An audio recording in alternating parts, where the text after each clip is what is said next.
ตอนนี้พามีมี่มาเล่นที่ชายทะเลครับสำหรับไมมี่พี่เปิ้มพี่ปอก็ลงไปเล่นน้ำกันแล้วเหลือแต่มีมี่ที่อยู่ข้างบนมีมี่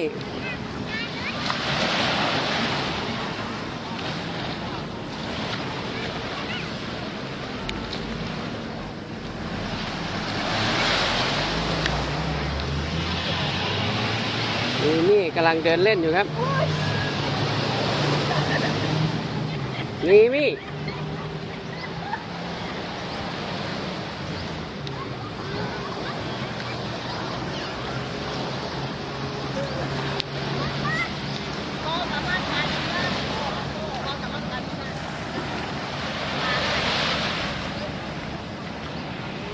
เป็นไงคะ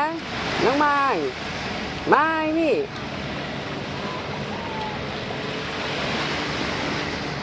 ไม้เหนื่อยหรือยังนี่มาเดินเล่นจนเหนื่อยแล้วครับเริ่มไม่ค่อยวิ่งแล้วครับ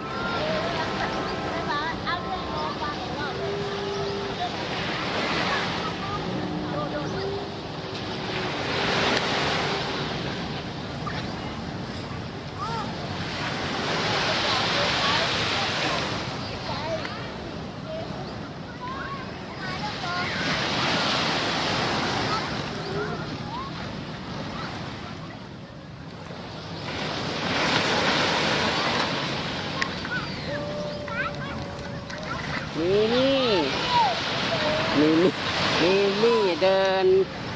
หาผู้คนใหญ่นะ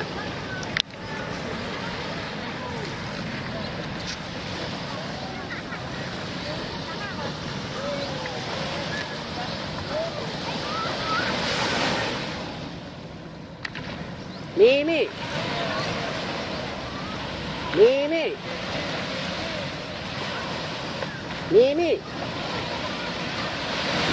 มั่วแล้วมีมั่วแล้ว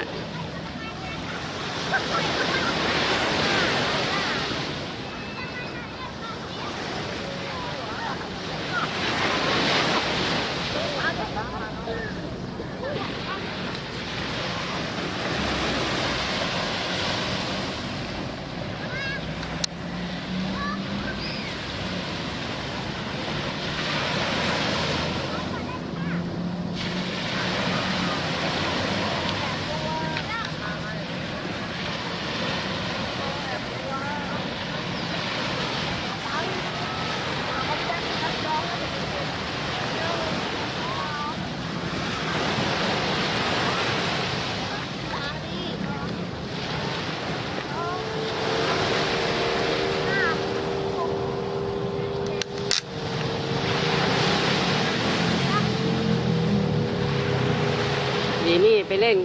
กับไมมี่แล้วครับ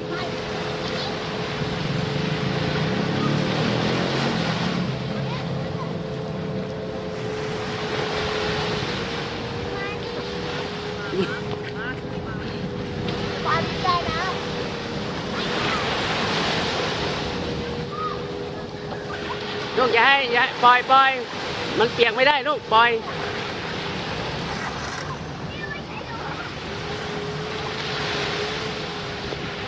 อยากเล่นก็อยากเล่นครับเหนื่อยเลยครับมีมี่